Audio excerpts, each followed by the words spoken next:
How is Tetr preparing students for a different kind of world? Because we don't even know if some of these career roles or employment as a concept, 9 to 5 as a job, will even exist. We can prepare them on 3 core skills. Number 1 is, can they work well with other people?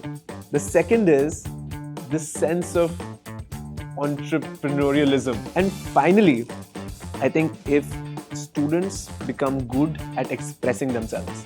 What to keep in mind while applying to Tetr? Not try to present yourself as somebody you're not. My singular advice would be completely honest and be completely authentic. Be who you are, and I would even recommend being vulnerable. As an interview, what is it that you're looking for? I encourage the interviewee to ask me questions and interview me as well.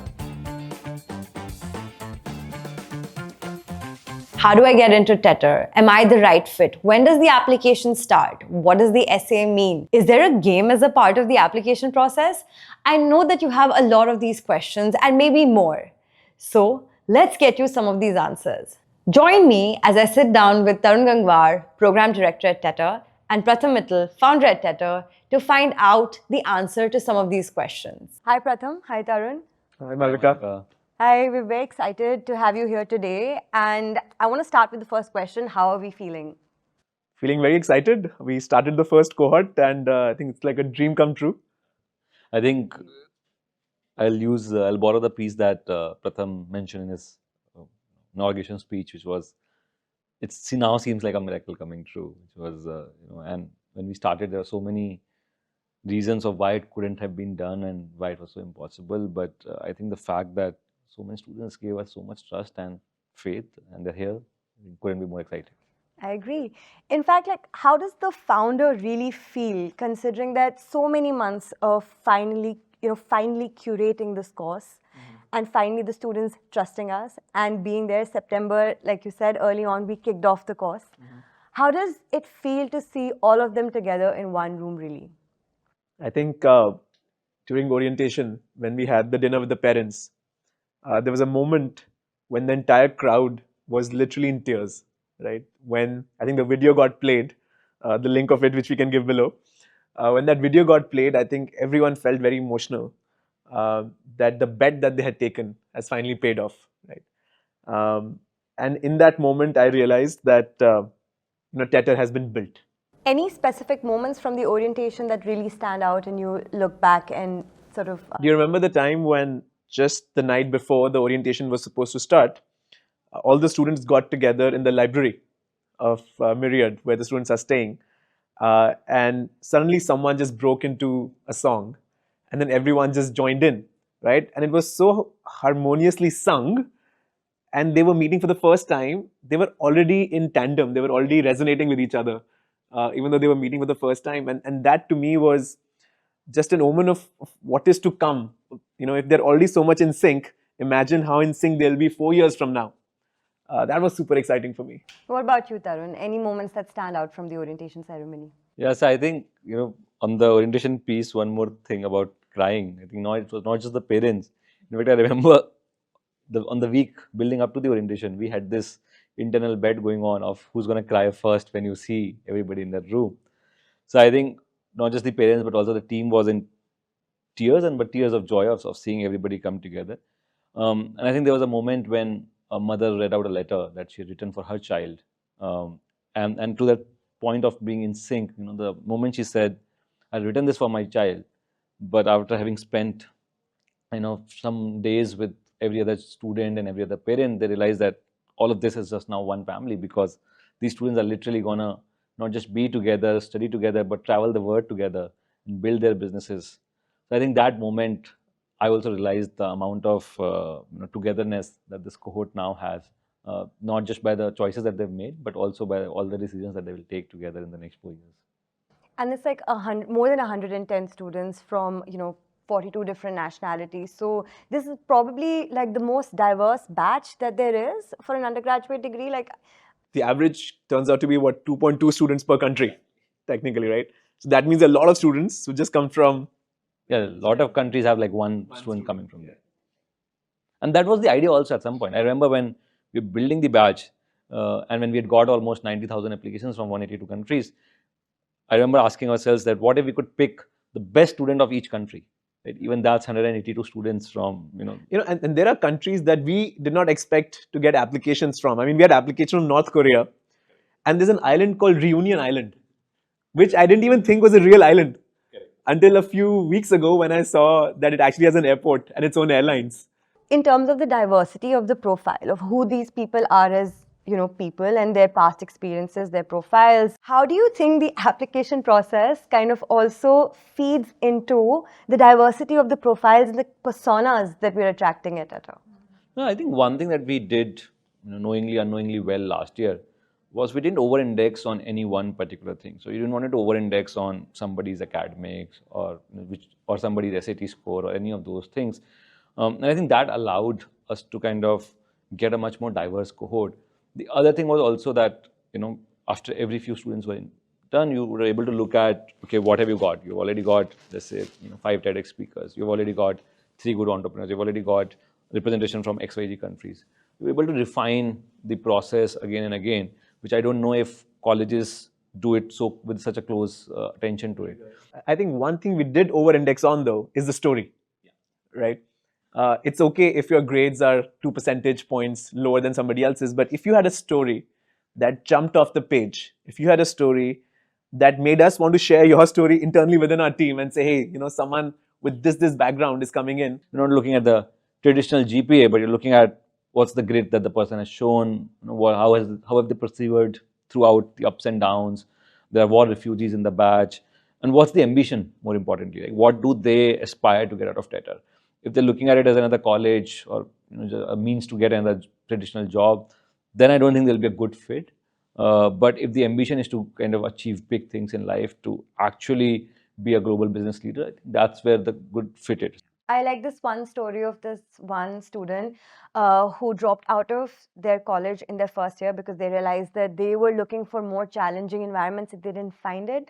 And then they actually decided to go on a travel spree, and they traveled 2-3 different countries. And while in a different country and traveling is when they found out about Tetr, and hence went back to apply and be here with us today. So I would think almost 20%, and maybe correct me if I'm wrong, but maybe even more than that, are students who already were part of a college, right? And have actually dropped out to join Tetr. King's College, Purdue, Michigan. These are all top 10, top 20, top 30 universities. And you need to have a lot of risk-taking capability to say no to these brands and then choose something as new as Tetr. But that just goes on to show the kind of students that we have attracted, right? These are the top 2.5% of the early adopters, as per Chasing the Chasm story, right? So it's so interesting, to your earlier point, that the diversity has just sort of come by itself just by virtue of the selection process. In fact, on that, there's one more conversation that I was having in the very early days. And when someone said this beautiful thing, saying you need to find your early crazy, because crazy attracts crazy. If you can find people who are really passionate, who truly believe in this, right, they will attract like-minded people. And I think that way I feel very fortunate about this cohort, that we have truly attracted those 110 people who believe in the power of this global education, who believe in this power of learning by doing, who believe in this power of being together as a community. And I'm very sure that these people will attract more like-minded people and so on. So a lot of questions last year when we started the admission cycles were around what is Tetr, is this true, is it even possible, like it's too good to be true, and all of those questions. In the recent conversation that we're having with people prospecting for the next class, is that how does one get started? How do you get in? So some of those questions have changed in the way that we're talking to students on ground. I wanted to ask you, how does one get started on this journey, and how does one even know that they're the right person for Tetr? Again, picking up on what we said, right? One is on that whole ambition piece. What's the ambition? What are you looking for from your college education? If you're looking for probably a tag of a reputed old legacy college, if you're looking for a safe route to get started in a particular career, probably then this is not the right fit, right? But if idea is, and if the ambition is that you can build something of your own, if you have a lot of, let's say, faith in your own capabilities, and you think you need a playground that would allow you to flourish, then I think Tetr is the right story. I think if you're also somebody who's smart enough to see where the world is shifting to. Like in an interview, would you rather talk about I did this course from this college, or would you rather talk about I built this business in this country, and you know, this is the revenue that I made and this is what happened, and you might have failed, but even that's a much better interview story to talk about. So yeah, I think, and hopefully you never need an interview. Probably you just need a pitch deck to an investor. If the objective is, hey, I want to get minimum wage, or I want to, get started with an average salary, and I want to live my life comfortably, not take too many risks, there are much more suitable colleges, let me put it that way, if not better. Colleges where you have a higher probability of cracking that. And better ROI, right? Tetr is a very difficult program. It's a very bold program, right? It requires you to really get out of your comfort zone. If you have come to Tetr, you should be here for the purpose of really changing the world, right? And building something that would turn people's heads. Right? If that is the objective, if that is the ambition, only then click apply now, right? For example, if as a 17-year-old or as an 18-year-old, by the time you finish college at 22, 23, if you've already traveled 7 countries, you've attempted building 7 businesses, you have met so many people, you've traveled with a like-minded cohort, I think even if you have a business analyst job offer from, companies, the Goldman Sachs or whatever, I don't think your heart will say yes to it. I don't think after having seen the world, having seen the kind of opportunities that exist, and having the kind of exposure that Tetr gives you, I don't think people will be able to accept those kind of opportunities which they know might limit them. Okay, let's double click on what you said about the world changing. Yeah. How is Tetr preparing students for a different kind of world? Because we don't even know if some of these career roles or employment as a concept, 9 to 5 as a job, will even exist. Like a lot of people now are empowered through online media, etc., internet. You can work anywhere, collaborate with anyone, you can work, remotely, etc., all of that. And you can also have an entity and sort of do it as a freelance. Gig economy is becoming so big. Entrepreneurship is becoming so big as well. So will this even remain relevant? Great question.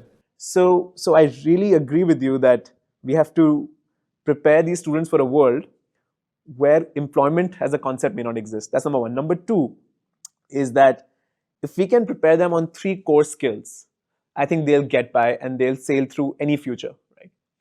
Number one is, can they work well with other people?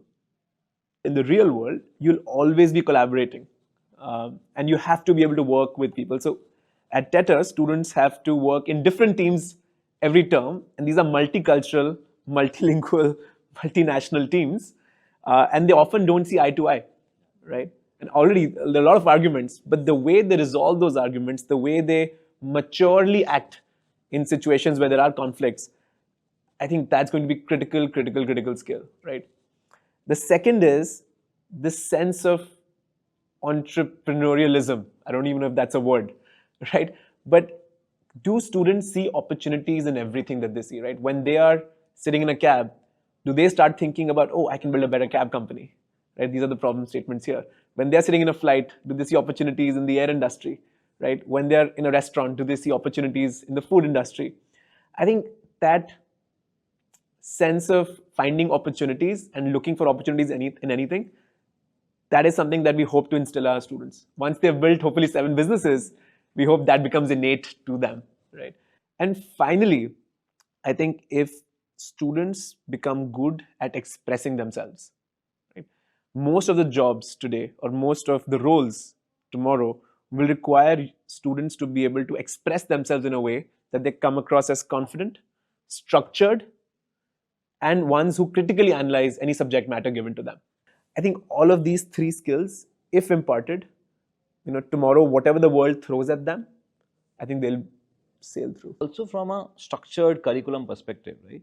Often you'd see that colleges put a lot of emphasis on technical courses, but these aspects, which are probably more critical in their overall success, get overlooked.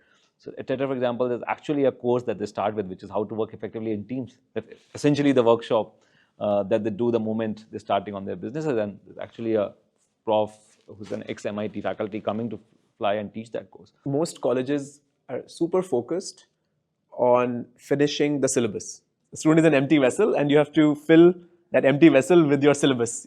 That's somehow the concept of colleges. I think for us, what's important is to consider a student to be a candle, and we have to light that candle, right? We have to change their DNA, right? We have to make them mature, we have to make them grow, and for that we have to keep pushing them to their limits, and we have to keep pushing them out of their comfort zone, right? Let's get into the application process. I'm going to walk us through the three different sections and what's in those sections, and call you guys for comments on what we're looking for and why these three different sections matter, and how to think about them. So first is obviously the application itself, which has a personal section, a personal information section, academic section, an essay section, and the selection of the scholarship, because you can apply for scholarship at Tetr as well. So just want to ask you first, what to keep in mind while applying to Tetr, and especially because there are two essay questions. What is it that we're really looking for, and how are we evaluating it, so that the mindset when they're applying for it is in sync with us? So I think the most important thing is to not try to present yourself as somebody you're not. I think at the end it will become about how authentic you were in sharing your story, and how impactful that story has been so far. I mean, the most important thing in Tetr is that there are no right answers. You don't know what you're trying to test, right? Only we know as invigilators. A lot of students try to optimize the application for what they think we want to hear, right? They try to reverse analyze us as a college and say, okay, Tetr wants to hear this, so let me write this, right? The thing is, we read so many applications that our teams have gotten so good at identifying authenticity, right? And we can very clearly see when someone is just trying to lie their way through the application. It's very apparent to us. So my singular advice would be completely honest and be completely authentic. Be who you are.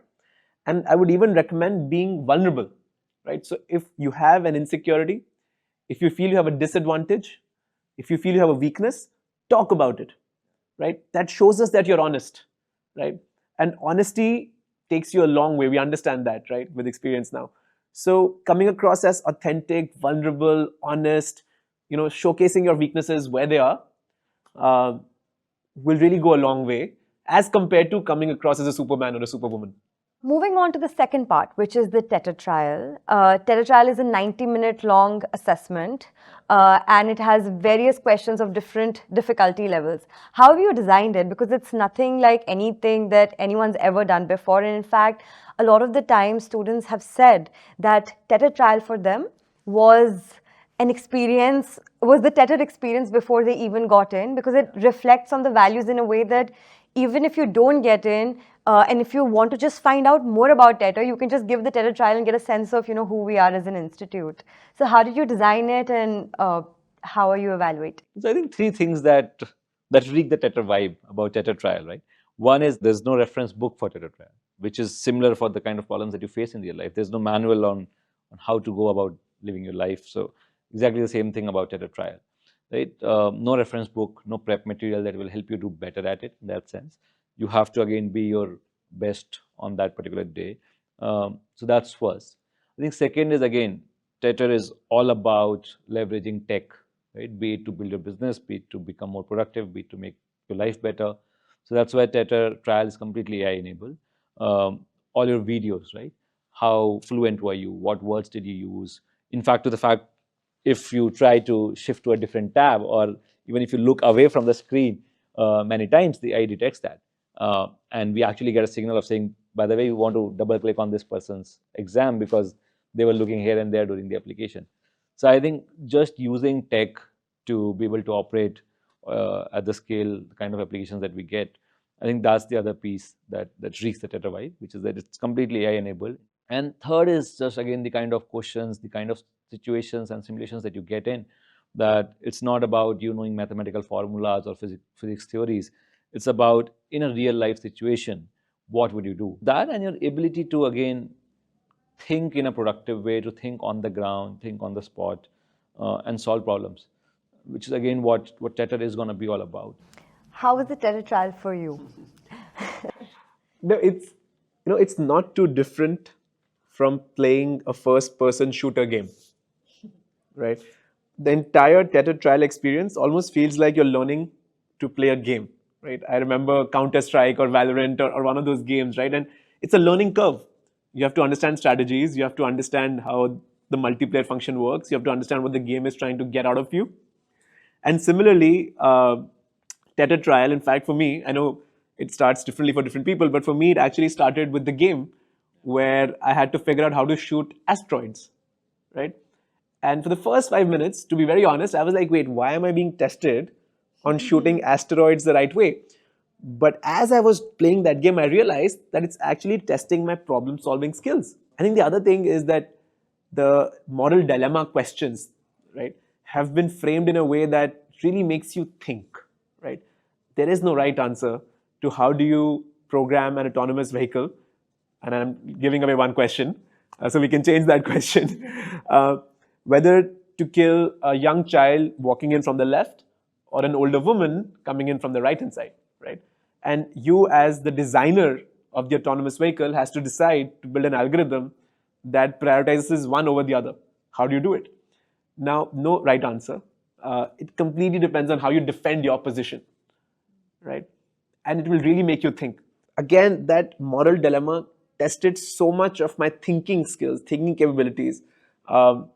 Not only did I enjoy that, but I also realized, I also got to know myself a little bit more, right? It was also like a self-discovery as I did that trial.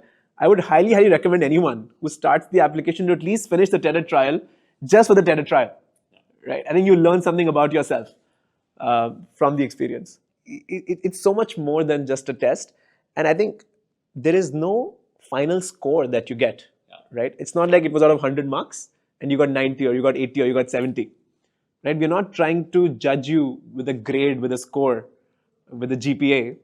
We are really just trying to get to know you better, right? So that's how you should take the test. So never be in the anxiety that you have to score well on this test, right? Just do the test as you would play any other game or as you would run like the simulation or as you would live your life genuinely. The next part after the Tetr trial is the interview, and that's also something that students really talk about. That the interview for them was a very special experience.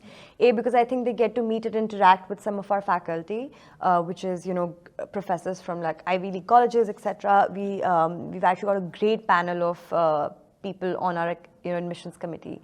So just I think meeting them and having really open-ended conversations. But from the interviewer's point of view, what's really going on? What's the brief to them? There is no brief to the interviewer, by the way. The idea to the interviewer is also exactly the same. That's saying, talk to the student. They know at least what Tetr stands for by this time. That's the only piece that we talk about in interviews. We just talk to them about what Tetr generally stands for. And look for the things that we were talking about, of saying, why is this person doing this? What's their motivation? What's their intent? Why do they want to be a Tetr? What do you see? What's been their hustle? How much hustle do you think the person has? What's the potential that the person has? And I think interview is also a great opportunity to have for a student to know if they'll fit well, right? It's a great opportunity for them to ask meaningful questions, for them to ask of what are their motivations and discuss them, and what are their goals and discuss them, and probably ask how Tetr is going to actually help them achieve those goals. You've also done a lot of interviews yourself last year and this year. I was just thinking about that, yeah. Will things change? Like, will you do it differently this year? And what stays? Like, as an interview, what is it that you're looking for? I encourage the interviewee to ask me questions and interview me as well, right? For me, it's one decision whether to induct this student or not. But for the student, it's an even bigger decision to whether to come to Tetr or not, right? So my interviews have always been all conversations where the students have asked me as many questions as I have asked them. And generally, we try to have some fun, right? So I try to start with a joke, or I even sometimes ask the student to tell me a joke, right? We talk about geopolitics. We talk about what's important to them. We talk about their family. We talk about any business ideas that they have grappled with. I always ask, how did you hear about Tetr? And all of these things lead to a very warm environment that gets created, that gets built. And so it's not a stress interview where I'm going to ask you, okay, how many sides does a cube have, right? And then if every side is 1 centimeter, what's the volume of the cube? I'm not going to do that, right? And if I'm doing that, it's probably a joke waiting to unfold itself. So for me, it's always a fun experience to interview, and I try to make it fun for the student as well.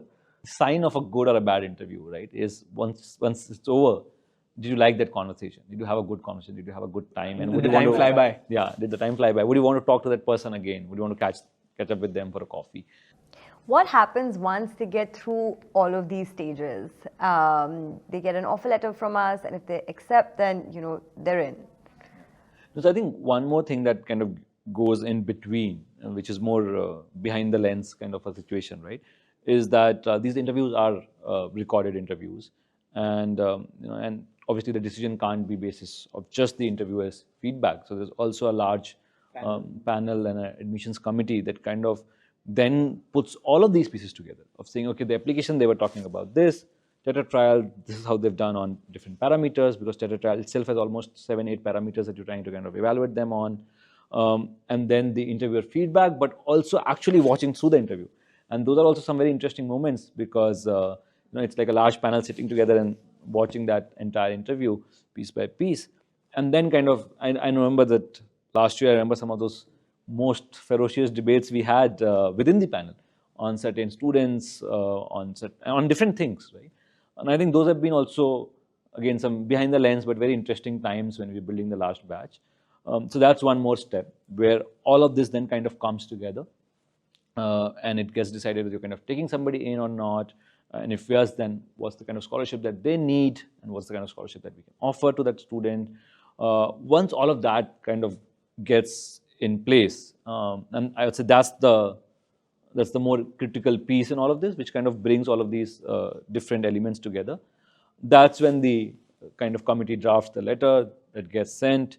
Last year we did it beautifully, where Pratham, we're going to talk about it because you were the prank master in that. Yeah. No, I think there was that 1 week where we did not sleep. Yes. Right, and we were watching every interview. And interestingly, we also get a transcript of the interview, because again, the AI is able to do that. And we were, searching for specific terms that the students have mentioned, or specific keywords that the students may have spoken about. And I remember we were control Fing entrepreneurship, companies, startups, hackathons, these kind of words to understand. Don't use it as a cheat code, guys. To really understand where they're coming from, whether they'll be a right fit. But what an experience, right? For me, it was a lesson in global affairs, right? Because those interviews, there were questions about, suddenly there's a civil war in my country. What does that mean to me and my family?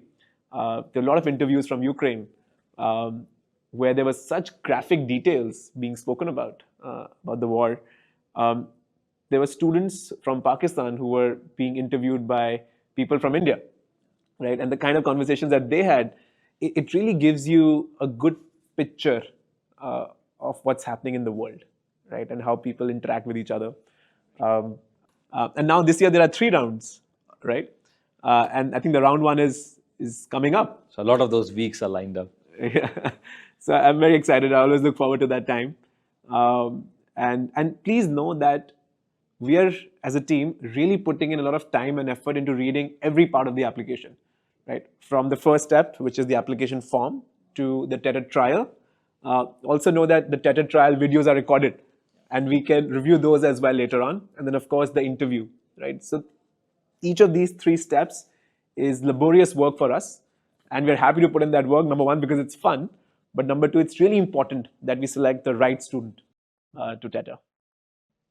And what's the selection ratio like, considering 90,000 applications? Yeah, so last year, for example, it was 90,000 plus applications, and the final batch is around 110 students. The idea is to not look for X number of students, but to see who kind of is the right fit for Tetr. And as long as we find somebody who kind of we believe is a good fit, why not? And I would recommend that all of the applicants actually reach out to our current students on LinkedIn or on Instagram, wherever you find them. Please reach out to them or reach out to us, and we'll connect you to them, right? And I believe we are doing another roundtable like this with the students, right? Please do watch that even more intently than this one. I think these conversations, especially with the students, will give you a very good insight into what to expect from Tetr. Don't take our word for it, right? We obviously are biased. But do make sure that you speak to at least one or two students, and ideally from your country or your part of the world. They'll give you a very honest and a student's perspective on how life unfolds here. So in the description of the video, we'll be able to share the exact steps and the eligibility criteria and some of the other frequently asked questions that we get from students. So for a course like this, which obviously we know that many students wanted, we had more than 90,000 applications, obviously more applications will come in this year as well. But the one concern is that even though there is capability in the students, they may not be able to afford a course of this nature because of the fact that so many logistical expenses, everything makes it a very expensive course at the end of the day. But I wanted you to actually break the fee structure down for us and give us an insight over how we've sort of like structured it. Sure. So I think one factor is that the tuition of the program, right, is almost 50% lower than any undergrad program in US. For example, the tuition for this is around $40,000 a year, which is comparatively lesser than any other college in US, almost 50% lesser, right? In terms of lifestyle living expenses, one, obviously it's a variable function of what kind of affordability and what kind of expense nature somebody has, right? Whether you're living a lavish lifestyle versus whether you're living a more conservative one. But I think the good piece about that, right, is also the kind of opportunities that unfold while you're at Tetr. For example, in term one, the students who are in Dubai, some of them have already started getting revenues on their dropshipping businesses, right? So that's one way you can look at kind of getting at least financing some part of your lifestyle through it. The students who have been interning not just with Tetr, but even otherwise. In fact, I remember that somebody, the day they landed, they reached out to us saying, by the way, I have already secured an internship in Dubai in the last 5 weeks through cold emails and interviews, and I'll also be starting that after classes. So just wanted to kind of keep you informed. So again, going back to that whole hustle piece, right? If you have the hustle, right, you'll figure out a way to kind of make it happen, either through the businesses that you're building at Tetr, or through internships with Tetr, or through internships with our partners, or through internships that you may just land on your own. Because Tetr also has a career lab, which helps you write resumes, which helps you make the right interview page, which even helps you with cold email drafts that can land you an internship. So there's that whole piece where you can again finance some part of your lifestyle. Scholarships kick in. I'll just add one thing, which is in each term, you're building a business, right? So in term one, you're building a dropshipping business. We're already seeing teams doing thousands of dollars in revenue. In term two, you're building a D2C business. Thereafter, you're building a content business, right? And all of these businesses are also sources of income, right? And if you do well in any one of them, it should be more than enough to take care of the fee for the entire year, right? So there are enough opportunities for you to be able to finance yourself from, as Tarun mentioned, internships to live projects with companies that we perhaps will be able to help you with, or actually making revenue off of your own businesses that you run as part of the curriculum, right? And then, of course, scholarships is something that we want to empower students with whenever needed, right? The scholarship is a very important part of the application, right? This year, almost more than 50% of the students have received some form of scholarship, right? And we expect the number to remain almost the same, slightly less, perhaps, but almost the same next year as well. So for the people starting their journey for Tetr, the application for next year, August 2025, what are your tips to get them started? Start early.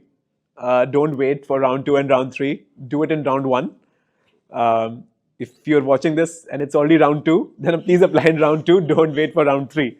And if you're watching this while round 3 is going on, put your best foot forward. And the second is be authentic. Just be fully authentic. Be who you are. This will serve you well in the long run. I think very similar.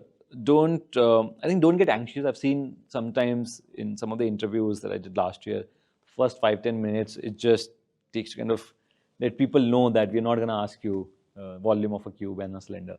So I think just be relaxed about the whole journey. Take it more from a self-reflecting and learning point.